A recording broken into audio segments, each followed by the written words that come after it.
ඔයත් කම්පියුටර් එකක් ඉස්සරහා එහෙම නැත්නම් වාඩිගෙන ගොඩ වෙලාවක් වැඩ කරන කෙනෙක් නම් ඔයා දන්නවා ටික වෙලාවක් වාඩිගෙන වැඩ කරද්දී අපේ කොන්ද රිදෙන්න ගන්නවා. එහෙනම් ඒකට ගොඩක් වෙලාවට හේතුව වෙන්නේ ඔයාගේ චෙයා එක. මාකට් එකේ ගොඩක් අඩුවට චෙයාස් තිබුණාට ඒ ගොඩක් චෙයාස් හදලා තියෙන්නේ අපේ බොඩි එක හරි පොසිෂන් එකේ තියාගන්න නෙවෙයි. ඔය ප්‍රශ්න සේරටම විසඳුම උඩ තමයි මම මේ ඉඳගෙන ඉන්නේ. එහෙනම් අපි බලමු මොකක්ද මේ චෙයා එක කියලා. මේක තමයි Reconnect ලගේ Ray ErgoFlex 4D ergonomic chair එක. බොක්ස් එක ඕපන් කරගත්ත ගමන් පාර්ට්ස් ටික එකින් එකට හොඳට රැප් කරලා තියෙනවා. ඔයාලට මතක ඇති මම රිවිව් කරු මගේ මේ පිටිපස්සෙන් තියෙන Reconnect ලගේ ටේබල් එකත් මේ වගේම හරිම සේෆ් විදිහට තමයි යාලා එවලා තිබුණේ.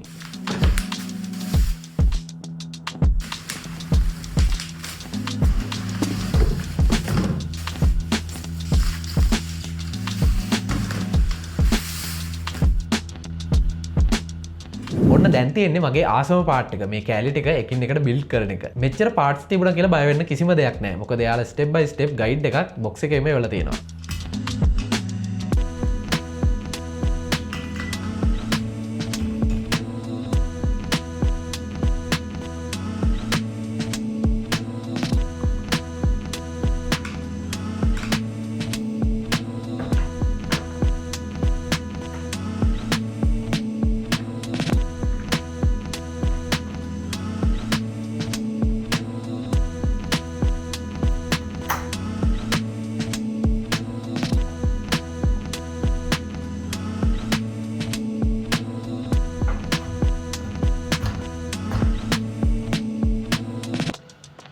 ඔන්න ෆයිනලි තියෙනවා මගේ සැප පුටුව. මේක නිකම්ම නිකන් චෙයා එකක් නෙවෙයි. අපේ ඇඟේ ෂේප් එකට ඇඩ්ජස්ට් කරන්න පුළුවන් fully adjustable චෙයා එකක්. ඒකට හේතුව තමයි head rest එක ඇඩ්ජස්ට් කරන්න පුළුවන්. මේක අපිට එන්නේ 4D arm rest එකක්. ඒ කියන්නේ මේක උස් පහත් කරන්න පුළුවන්, ඉස්සරහට පිටිපස්සට කරන්න පුළුවන්, දෙපැත්තට ස්ලයිඩ් කරන්න පුළුවන් වගේම rotate කරන්නත් පුළුවන්. ඊළඟට මේකත් එක්ක අපිට එනවා 2D ලම්බ support එකක්. මේකත් අපිට ඇඩ්ජස්ට් කරගන්න පුළුවන්. මේකෙන් කරන්නේ අපේ back එකට ඕන කරන curve එක දෙන එක. විශේෂම දේ තමයි මේක අංශක 135ක් recline කරන්න පුළුවන්. ගොඩක් චෙයාස් වල recline feature එක එන්නේ seat එකත් එක්කම. ඒත් මේක separate වෙන නිසා මේක මාරම comfortable. තව ඔයාට මේ seat එක පිටිපස්සට වැඩි නම් seat එකත් adjust කරගන්න පුළුවන්. තව ස්පෙෂල්ම feature එකක් තමයි මේක එන්නේ foot rest එකකුත් එක්ක. වැඩ කරලා මහන්සි වුණාම මේකෙන් තියෙන benefit එක ගැන මම ආයෙ අමුතුවෙන් කියන්න ඕනේ නෑනේ. චෙයා එකත් එක්ක ඇවිත් තියෙන wheels ගොඩක් smooth නිසා ලේසියෙන්ම මේක අපිට එහාට මෙහාට කරන්න පුළුවන්. gas lift එක BIFMA certified gas lift එකක් තමයි අපිට හම්බෙලා තියෙන්නේ. base එකත් heavy duty chrome base එකක් නිසා ගොඩ කාලයක් පාවිච්චි කරන්න පුළුවන්. සම්පූර්ණ mesh build එකක් තියෙන නිසා මේ material එක breathable වගේම cushion leather chairs වලින් එන uncomfortable දාඩිය දාන ප්‍රශ්න මුකුත් නැහැ. මේ චෙයා එකේ weight capacity එක 125 kilograms විදිහට තමයි එන්නේ. ඉතින් ඔයත් පැය ගාණක් එක දිගට වාඩි වෙලා වැඩ කරන කෙනෙක් නම් high quality චෙයා එකක් කියන්නේ ඔයාට කරන්න පුළුවන් හොඳම investment එකක්. මොකද මම කලිනුත් කිව්වා වගේ කොන්දේ අමාරුවක් ආවම ඒක කොච්චර අමාරුද කියලා ඔයාලා දන්නවා. එහෙම ප්‍රශ්නයක් නැතුව ඉන්න නම් මේ වගේ ඇඟට හරි position එකක් දෙන චෙයා එකක් use කරන එක ගොඩක් වැදගත්. මේ චෙයා එක raysel.lk කියන එයාලගේ website එකෙන් ඔයාලට purchase කරන්න පුළුවන්. මේකට අවුරුදු 4ක warranty එකකුත් හම්බ වෙනවා. ඉතින් මේ වගේ high quality product videos දිගටම බලන්න ඕනේ නම් channel එකත් එක්ක දිගටම set වෙලා ඉන්න.